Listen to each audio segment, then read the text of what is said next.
जो past perfect tense होता है उसमें सेंटेंस के अंदर हैड के साथ वर्ब की थर्ड फॉर्म होती है, जिसको पास्ट पार्टिसिपल फॉर्म कहते हैं। तो इसके अंदर आपने देखना है कि ऑब्जेक्ट कौन सा है। तो ऑब्जेक्ट आपके पास जो है द क्लॉथ्स है, यानी जिस पर काम हो रहा है। इसको आपने लेकर जाना है, शुरू में सब्जेक्ट बना देना है। तो यहाँ पे हम लिखेंगे द क्लॉथ्स। उसके बाद हमने क्या करना है कि जो हमारे पास ऑब्जेक्ट है, जो हमने रूल पढ़ा था उसके मुताबिक जो हमारे पास सब्जेक्ट है, इसको हमने क्या बना देना है, ऑब्जेक्ट बना देना। तो यहाँ पे हम लिखेंगे द वॉशरमैन।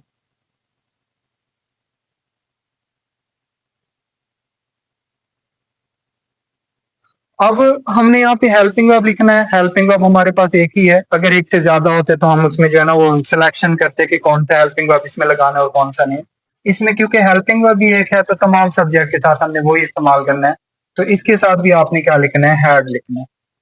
लेकिन क्योंकि आप सेंटेंस को एक्टिव से पैसिव में चेंज कर रहे हैं, तो आपने पढ़ा था कि जो भी परफेक्ट टेंस होगा उसमें हेल्पिंग वर्ब के बाद आपने ऐड क्या करना है, बीन ऐड करना है। तो यहाँ पे आपने लिखना है बीन। और पैसिव में भी वर्ब की थर्ड फॉर्म होती है, इसलिए यहाँ पे हम थर्ड फॉर्म लिखेंगे जो कि वॉश्ड है।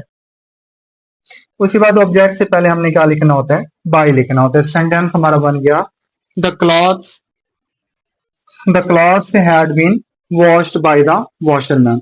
अब ये हमारे पास था एक्टिव की फॉर्म में, तो हमने इसको चेंज कर दिया पैसिव की फॉर्म में। अब मान ले कि कोई सेंटेंस जो है ना आपको दिया गया हो पैसिव की फॉर्म में और उसको हमने चेंज करना हो एक्टिव की फॉर्म में। जैसे हमने जब इसको चेंज करना है एक्टिव की फॉर्म में, तो हमें इसकी एक्टिव फॉर्म चाहिए। ठीक है, क्योंकि आपने पढ़ा है कि जो वर्ब है, वर्ब से पहले हम जो है वो सब्जेक्टिव फॉर्म लिखते होते हैं प्रोनाउन की। तो यहाँ पे हम लिखेंगे देम की बजाय दे। उसके बाद हमने क्या करना है कि यहाँ पे जो है हमने मेंशन करना था हेल्पिंग वर्ब, क्योंकि यहाँ से इसको तो हमने रिमूव कर दिया, तो बाकी हम हेल्पिंग वर्ब लिखेंगे हैड।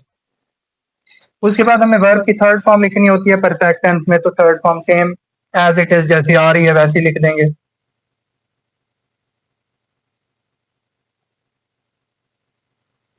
और इसके बाद बाई जो है इसकी तो जरूरत नहीं है हमें। ठीक है, तो हम क्या करेंगे, जो हमारे पास यहाँ पे सब्जेक्ट दिया हुआ है इसको हम ऑब्जेक्ट की जगह मेंशन कर देंगे।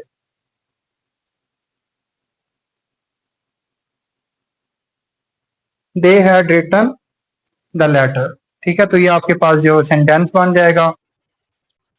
यानी सेंटेंस पहले आपको पैसिव में दिया हुआ था, जब आपने इसको एक्टिव में चेंज किया तो आपने इसको इस तरह मेंशन कर दिया।